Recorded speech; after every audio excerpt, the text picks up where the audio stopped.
Mundo Skrull. ¿Y tú? ¿En quién confías? Pues lo primero, bienvenidos a Mundo Skrull, bienvenido señor George Michael. ¿Qué pasa? Y nada, que hoy tenemos gran oportunidad de hablar con Teresa Valero. Que no la conozca, guionista, dibujante, una de las fundadoras de los estudios Tridente, dentro del campo de la animación, y que nos va a sorprender tan solo en un par de semanas con la publicación de Contrapaso, la última obra que va a publicar Norma Editorial y que nosotros estamos haciéndote esta llamada, sinceramente, por lo mucho que nos ha gustado y lo mucho que nos ha sorprendido. Oh, qué bien, mira, me encanta escucharlo. Muchas gracias. Una obra que una de las cosas de las que nos ha sorprendido es de la cantidad de matices, la cantidad de temáticas, dentro de que estamos hablando de un thriller, pero hablamos de una obra que conserva muchísimas, por así decirlo, pequeñas piezas y secretos de una época en España convulsa. Sí, la verdad es que sí, que la época parecía tranquila, ¿no? Pero como todo lo que es tranquilo por imposición, pues por debajo era bastante movidita. Entonces, sí, intenté documentarme mucho para ver un poco cómo se vivía entonces, bajo un régimen en el que te imponen prácticamente todo, y descubrí cosas muy, muy interesantes. Yo creo que por eso también la obra ha salido un poco con muchas temáticas, que es una cosa que me dice casi todo el mundo que se la lee, dice, jo, es que hablas de un montón de cosas y es que todas caben, porque realmente todas convivían, ¿no? Y yo misma me sorprendí un montón en el periodo de documentación de todos los aspectos que se podían tocar, porque ahí estaban muy presentes. ¿Qué le podríamos decir al lector que tenga la duda, no sabe qué es Contrapaso? ¿Con qué le podemos decir que entre en la obra? ¿Con qué le llamamos? Hombre, yo creo que así para el lector tipo, para que si alguien que a lo mejor no es ni siquiera muy lector de cómic, yo creo que es una obra, mi voluntad por lo menos era hacer un thriller que fuera muy entretenido y que enganchara bastante lo que era la temática de thriller, ¿no? Pues es una obra policíaca y hay un misterio que tienes que saber. Y luego después, para los que sean amantes de la historia y tengan un poco más de inquietud social, yo creo que es un thriller que está situado en una época que especialmente es un poco desconocida, de hecho, porque se ha hablado mucho de la guerra civil, mucho creo de otros periodos, y quizá los años 50 por grises, porque han pasado un poco a nuestra historia reciente, ¿no? Por ese periodo en el que la gente agachó la cabeza y todo era muy gris y todo era muy... Pues es un poco desconocido, pero ni era tan gris ni la gente estaba tan callada en realidad. Entonces creo que también para los amantes de la historia pueden sorprenderles un poco a ese nivel de algunos acontecimientos que ahí se narran y que a lo mejor no conocen del todo, otros sí que se han contado más veces, pero por ejemplo lo de la protesta estudiantil, todo lo que pasó con la universidad, pues sí que a lo mejor puede sorprender y darte una visión de la generación anterior, ¿no? De la generación de nuestros padres y abuelos que estaban ahí viviendo esas cosas. Y sí, George. una preguntilla antes de continuar de esto. ¿Cómo surgió todo esto, Teresa, la idea? Porque en el material extra das pie o un inicio de cómo surgió toda la idea, pero ¿cómo fue el principio de concebir la idea, del desarrollo de los personajes y todo esto? Sí, yo llevaba ya tiempo queriendo hacer algo así a nivel completo, porque es verdad que a mí yo me aburro enseguida de dibujar, o si doy color me aburro de colorear, y si escribo me aburro de escribir, y entonces que cada vez que hago una cosa quiero hacer lo otro, y dije, tengo que hacer algo casi todo para tocar todos los palos. Y entonces pensé varias cosas, pero sí es verdad que me llamaba a hacer algo así también, algún thriller de temática española. Me apetecía mucho, es una cosa que me gusta, aunque el primer editor es francés, siempre pues tratar de hacer algo que yo conozca bien por cultura, e incluso llevar un poco la historia española por ahí fuera, ¿no? Y entonces una de las ideas que tenía, que me surgió cuando escuché una entrevista con Juan Rada, que había sido director del semanario El Caso, que era un semanario de sucesos, así como muy pop, ¿no? Y que la gente lo leía y tal, y me encantó pensé que era muy buena idea narrar la historia social de los años 50 a través de ese semanario, que era además así, eso, muy popular, pero que se las había visto bastante con la censura, que habían tenido que echar mano de ingenio para tratar de sacar ciertas cosas, porque, por ejemplo, solamente les dejaban sacar un asesinato a la semana. Si había 2 ya tenían que elegir. Uno se contaba y el otro no se contaba, ¿no? Y todo aquello me parecía muy fascinante y dije, ojo, pues qué bien, porque lo coges como excusa y cuentas un poco la historia general. Pero es que casi simultáneamente yo ya había empezado a desarrollar la Biblia para presentarla a los editores y eso, y salió la serie de televisión. Entonces, pues ya se me vino un poco abajo el tener el mismo enfoque, ¿no? Dije, pues va a haber que hacer otra cosa, porque claro, eso era exactamente coger el caso, la redacción del caso. Y entonces dije, bueno, pues a lo mejor llevarlo todavía más a la clandestinidad, ¿no? Tratar de hacer a una gente que en vez de compadrear con la censura, pues lo que hacen es directamente querer contar las cosas como son con un periódico clandestino. Y entonces, pues así empecé a desarrollarlo.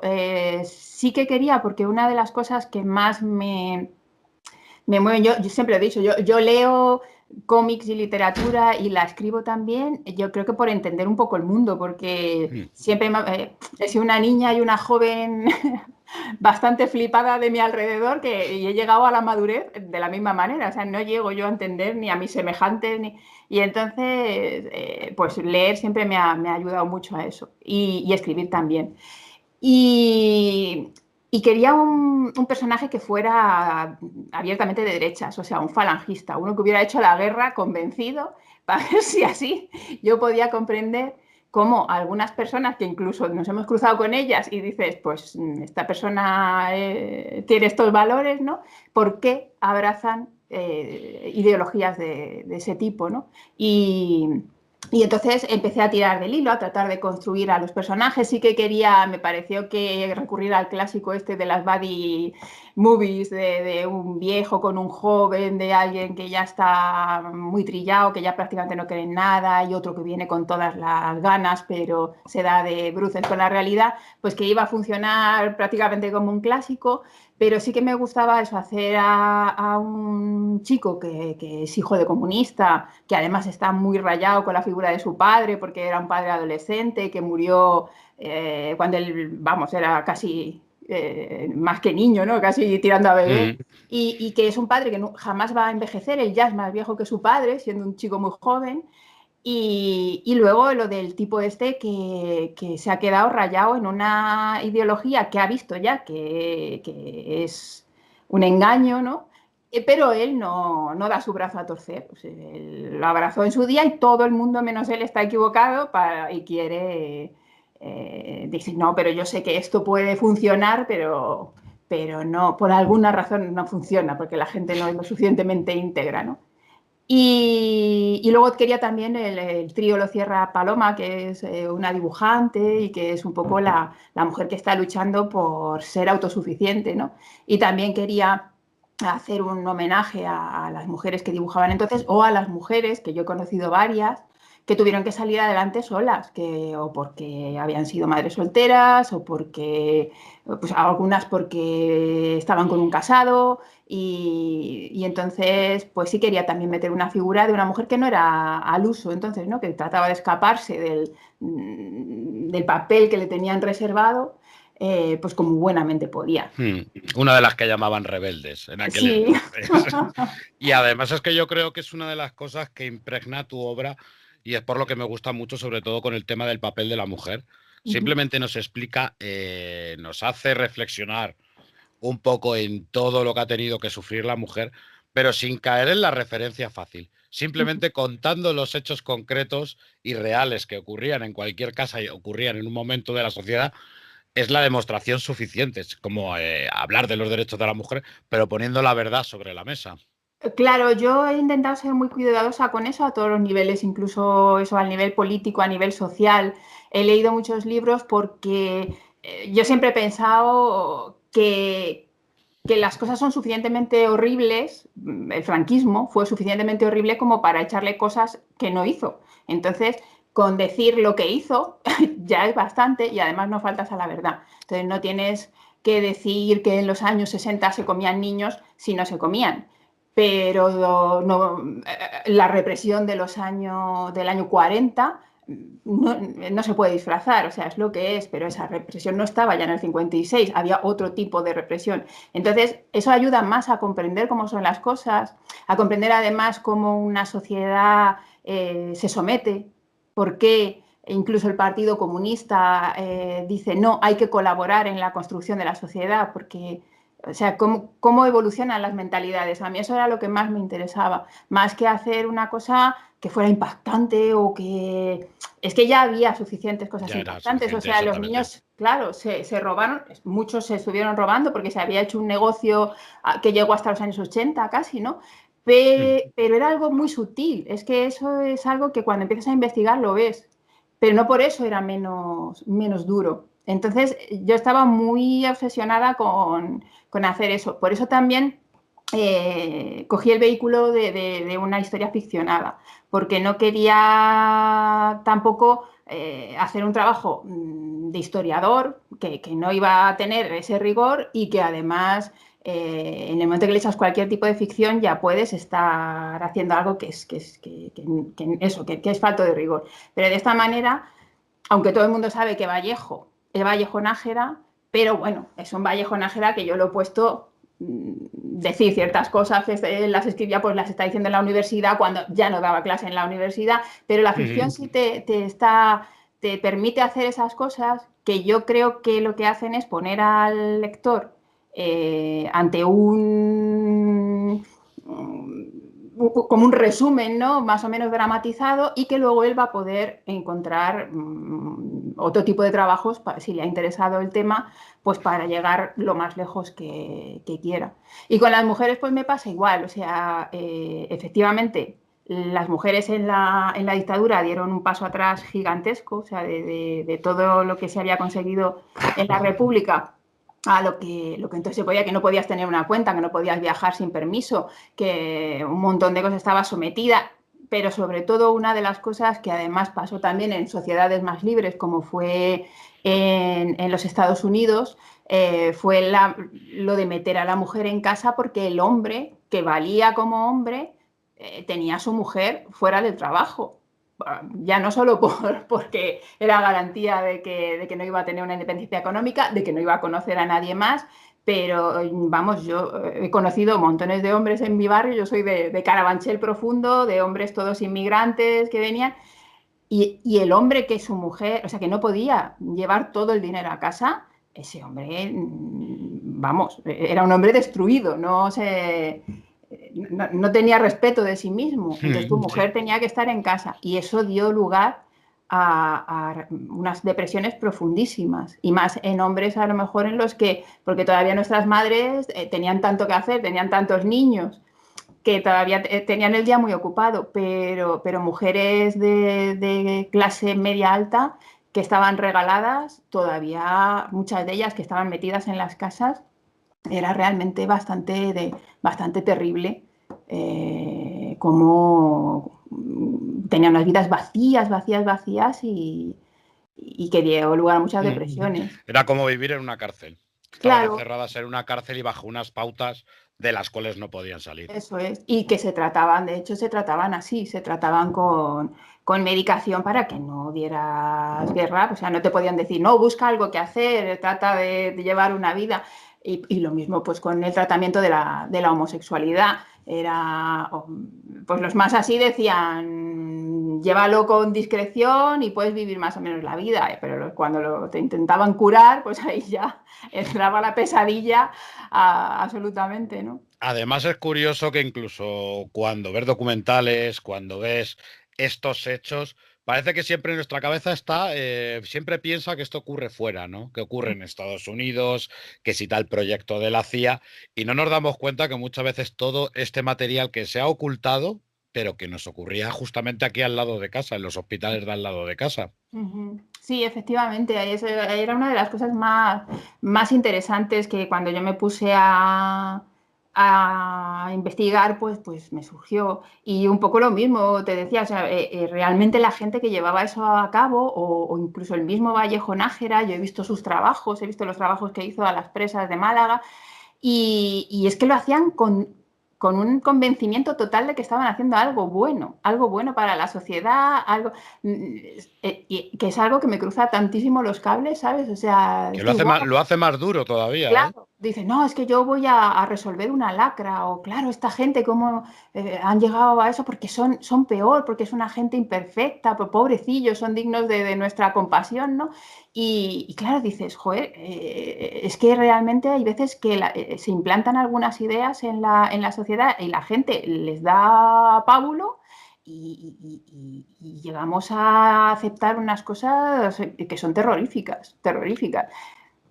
En el momento que están esas ideas instauradas en el conocimiento y en la ciencia, yo creo que es para echarse a temblar. Sí, sí, absolutamente. Y es un poco lo que pasó en los años 30, que la gente pues empezó a decir, ah, bueno, pues a lo mejor esto sí que es así, pues no es tan descabellado, pues a lo mejor esto tiene su porqué. Y en el momento en el que todo eso cala, pues lo siguiente que tienes es efectivamente es una pesadilla tremenda a nivel nacional o incluso internacional que, que estela, sí.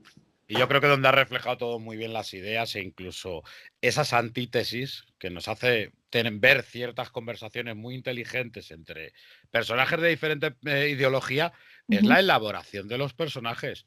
Hay algunos personajes que mientras yo lo leía le decía, George, ¿cómo mola este personaje? ¿Qué fuerza, qué fuerza tiene? Ay, Y qué es bien. verdad que los has construido a todos muy bien y parece que cada uno nos explica pues ese pedacito de ese tiempo y de esa época. Yo nada más abrirlo, el tema de la prensa, con el tema de la prensa, lo primero que dices, me vino a la cabeza el caso. Sí, sí, Me sí, vino a es la, que me vino a la es cabeza así. esa libertad de prensa y esa frase de no, es que en la España franquista no había crímenes. Eso es. Y es la mejor demostración de que sí los había, pero que no se podía hablar de Sí, ellos. sí, vamos, absolutamente. Había una cosa que es fascinante, que era una voluntad de querer ser un Estado moderno, pero que en el momento en el que se abría les entraba un pánico terrorífico, entonces tenían que volver a cerrar. Y entonces era como un Estado un poco esquizofrénico, ¿no? A ese nivel. Pasaba con el cine, ahora que estoy intentando documentar el segundo, que parece que va a haber un segundo, pues igual quería que tuviera que ver con el mundo del cine. Y dices, era una especie de un paso para adelante, dos para atrás, ahora otro, dos para adelante, uno para atrás, de eso, de un Estado con voluntad, porque además sabían que siendo todavía un Estado fascista no iban ya a ninguna parte, pues claro, con voluntad de parecer moderno, pero a la vez tienes que dar gusto a los sectores más cerrados y más arcaicos de la sociedad y entonces era muy complicado a ese nivel. Entonces, por ejemplo, con el caso, pues decían eso, les dejaban pues una sí y una no, vale, pero quita todas estas palabras, que parezca que no es tan dura la cosa, no puede haber fotos, no. Todo ese tipo de cosas era así porque efectivamente había que dar una sensación, sobre todo a la gente, de que el país era ideal. Era absolutamente ideal, que los matrimonios eran ideales, no había divorcio porque no era necesario el divorcio. No, ¿sabes? No, no. Entonces, Incluso llegar al punto en el que eh, tras un caso o al siguiente era como, vale, pues le cambiamos el nombre y ya está. Simplemente eso, como decir, efectivamente, sí, sí, sí. no pasa nada, es como, vale, pues un caso más, pero le cambiamos el nombre. Sí, sí, eso por ejemplo es también lo de las notas de sentencia cumplida, que las ves en las hemerotecas y es prácticamente siempre la misma nota, efectivamente. Le cambian el nombre del reo y poquito más. Y además con la frase esta de fue debidamente confortado por la santa religión y toda esa retórica, ¿no? Es como un poco escalofriante. Pero sí, efectivamente, era un poco decir las cosas en los sucesos, en el suceso de los estudiantes, por ejemplo, el ministerio pasaba una nota de prensa y no se podía publicar nada más. Se publicaba lo que él había puesto, con las palabras que habían puesto y no había más nada. que decir. Y hablamos de la construcción de personajes. ¿En qué te has basado o cómo has construido a cada uno? ¿Se te iban ocurriendo o tenías muy clara el físico que querían que querías que tuvieran? Pues es verdad que en el físico siempre suelo hacer un poco de casting, ¿no?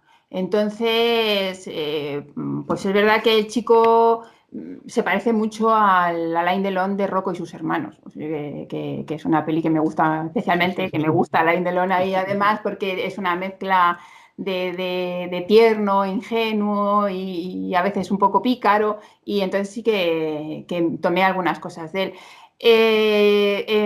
La chica, pues también igual, dices, pues a ver, alguien que me guste a nivel físico, pues Shirley MacLaine, la Shirley MacLaine de los años 50, la del apartamento, pues lo tomas un poco para saber cómo se puede mover, cómo puede ir vestida, algún gesto que sea un poco más especial. A nivel psicológico, pues es distinto, eso sí que es ya una cuestión más de contraste. Yo intento siempre que los personajes contrasten mucho, precisamente para eso, para que puedan tener buenos diálogos en los que tú puedas dar mucha información en frases muy condensadas, que es lo que me gusta un poco hacer, ¿no? Entonces, claro, pues ahí sí los vas construyendo ya de partida, dices, pues va a ser gente con vivencias diferentes y con caracteres diferentes. Pero yo no soy muy de escribirme así unas Biblias largas, de todo lo que le ha pasado, tal o cual, pero sí soy muy de reescribir el guión. Entonces yo empiezo escribiendo, me hago mi sinopsis y tal, y entonces escribo el guión y eso me ayuda mucho a ponerme las ideas ya muy claras. Entonces luego sí que hago bastantes reescrituras y sobre todo con los diálogos, eso es un crisol que hasta que sale fino, que yo lo leo en alto y me parece que eso tiene música y tiene todo, le estoy dando y dando y dando hasta que ya lo veo y digo, sí, ahora sí. Esto. Por eso luego muchas veces me traducen en francés y veo que cambian el sentido y tengo ahí mis discusiones. No, no quiere decir eso exactamente. No, es que francés suena mal, ahora ya, pero le estoy cambiando el sentido y llevo meses pensando esta frase, entonces... Pero bueno, bien, luego llegamos a una entente cordial. Y una de las preguntas que te íbamos a hacer, está claro, tal cual como termina la obra, tal con las ganas que nos hemos quedado, era si esto iba a ser una obra única o iba a tener continuación. Nos has respondido hace un momento. Entonces, en esto de la creación de los personajes es importante porque les vamos a seguir viendo crecer, ¿verdad? Hay mucho secreto que ha quedado. Claro. Hay secretos que han quedado que queremos saber más ahí. Era eso, yo en principio lo concebí como una serie, pero sí que es verdad que ahora el mercado editorial está cambiando mucho y el público, también porque hemos dejado muchas series colgadas, porque empezaron las ventas a estar un poco extrañas y entonces algunas series que no llegaban a vender pues se quedaban como a medias. Entonces ahora la gente va un poco cauta con los primeros tomos y por eso también ha sido una cuestión de sacarlo en un tomo gordito, toda la historia, ¿no? Que si hay otra, pues bueno, vas a retomar personajes, pero el misterio queda resuelto. Y sí, yo desde luego lo que me interesa más, porque es verdad que escribir thriller es muy divertido y montas una enquete policial y tal, pero no es lo que más me importa. O sea, eso es casi como un pasatiempo. A mí lo que me importa es contar qué pasaba en la sociedad, cómo vivían las personas entonces, con unas reglas muy diferentes a las que tenemos nosotros, y cómo son estos personajes ya a nivel humano, pues qué les pasa y cómo lo sienten y cómo lo sufren, ¿no? Y entonces sí, pues en el siguiente ya te digo que en principio me lo han encargado, no he firmado el contrato, entonces ando ahí, pero vamos, espero que todo irá bien y que saldrá para adelante. Y sí, yo quería contar pues muchas más cosas de la relación de Paloma con su primo, qué les pasó cuando eran jovencillos, qué le pasó también a Sanz para estar tan enrocado en sus posiciones, y cómo va evolucionando también ese periódico clandestino, ¿no? Cómo van sacando un nuevo número. Y Teresa, sí, George. ¿Cuánto tiempo te llevó concebir esta obra y desarrollarla? Porque claro, aquí tú eres la autora completa, en tanto Sí. guión, dibujo, color también, si no me equivoco, o sea, Sí, todo. Sí. todo. Pues esta me ha llevado mucho tiempo, pero porque yo estaba también muy torpe, lo tengo que reconocer. O sea, es verdad que yo había hecho cómic, pero cómic así más infantil, como dibujante, poquita cosa, ¿no? En guiones sí que estaba más suelta y tal, pero además llevaba mucho tiempo dibujando muy poco porque llevaba mucho tiempo criando niños, que me fui a casa, empecé a trabajar ya un poquito menos en animación. Y sí que fue una especie de volver a aprender muchas cosas y de aprender otras de nuevas totalmente, como dar color a un cómic, ¿no? Y entonces desde que empecé a tener la idea, escribí la Biblia, la mandé, el dossier, convencí a los editores y empecé pues han sido 4 años en total. 4 años ya hasta que lo hemos terminado del todo. Pero sí que he aprendido bastante, he conseguido un protocolo ya de hacer las páginas, que ya voy mucho más rápido, ya sé más lo que quiero hacer, cómo hacerlo, porque al principio con el color aquello era un océano en el que me ahogaba y al final pues todo con tiempo y poco a poco pues le vas encontrando cómo haerlo, ¿no? Y nada, y entonces ahora yo creo que ya el siguiente lo podré hacer, aparte de que voy a intentar que tengan menos páginas, pero como ya están presentados los personajes y eso, yo creo que podré ir más al grano y lo podré hacer más rápido. Ahora que estamos en unos tiempos de adaptaciones cinematográficas, de series, ¿tú ves tu guión directamente como para que entrara a la pantalla? Estaría guay. Hombre, directamente es muy complicado una adaptación esa directa porque siempre hay alguien que tiene que decir alguna cosa en esto del audiovisual, que yo he trabajado muchos años y lo conozco bien. Aquí habla todo el mundo. Entonces, bueno, pues no lo sé. Hombre, a mí me haría ilusión porque, claro, lo vería mi familia también, que eso siempre parece que te da ahí una pátina de dignidad, lo de estamos en Netflix, pues era que no, papá, que estamos en Netflix, pues no estaría mal. Yo creo que puede estar bien, quedaría para una buena adaptación, pero eso siempre acaba en manos de otros guionistas que le van a dar otra visión, entonces pues ojalá yo lo daría gustosamente porque tampoco creo que le tenga tanto aprecio ahí, he aprendido a ir soltando amarras con los proyectos y sí, podría estar bien. Pero pese a que nos dices que te ha costado volver a coger el ritmo, hacerte con el color, lo que sí es una obra con un lenguaje muy, muy, muy cinematográfico. Sí. Totalmente se nota ahí muy bien todo el campo de la animación, todos Claro. los layouts, todo se nota. Esa parte sí la tienes ya controlada, ¿no? Más que Los sabida. 30 años que llevo a las espaldas, pues sí. Lo que pasa que es verdad que a mí a veces me gustaría poder experimentar más con el lenguaje del cómic. Siempre pienso que soy muy miedosa, pero digo, pues con el tiempo, tú ve poco a poco, ya he sacado que no ha sido poco, que me ha llevado poco esfuerzo, pero sí que me gustaría hacer cosas un poquillo menos cinematográficas y más originales, así. Lo que pasa es que hay veces que también este tipo de proyectos no se presta tanto porque tienen una línea muy europea, entonces pues hay que saber también qué tipo de proyecto tienes entre manos. Pero igual para alguna otra cosa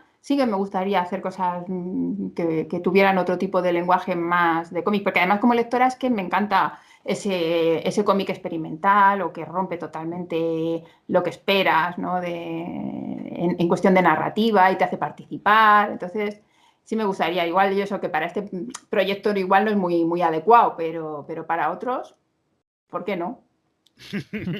No, yo totalmente en cuanto a temática, a mí es que me ha enamorado. Es lo que estábamos hablando, toda esa mezcla de conceptos y encadenados entre sí como uno te lleva a otro, pero claro, es lo que decíamos, que eso estaba. Y entonces la cosa que nos pareció muy original, porque parece que siempre que nos embarcamos en guerra civil, en la época del franquismo, parece que siempre vamos solamente al lado político y nos olvidamos un poquito de ese lado social e incluso nos da miedo ficcionar. Parece que los autores incluso les da miedo ficcionar en esa época, Sí. por lo que os pueda decir o por ya sabemos que aquí hay facciones enfrentadas.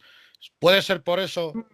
Sí, yo reconozco que tuve mucha comedura de tarro con eso del ficcionar, porque por un lado me parecía, digo, joder, es que a ver si estás frivolizando con las cosas, porque efectivamente detrás hay mucho sufrimiento. Si intentas hacer una ficción muy documentada, como yo he intentado, para saber de lo que estabas hablando y no hacerlo ahí, oh, venga, en plan tremebundo solo por el gusto de lo tremebundo, pues no, yo quería que tuviera todo un porqué, ¿no? Y que la gente que viera lo que pasó en el quitando lo que es el caso policial, ¿no? Pero Claro. todo lo demás que se narra, eso pasó y pasaba de esa manera. Y en la Dirección General de Seguridad se pegaba mucho. La gente que caminaba por el sol oía cómo pegaban.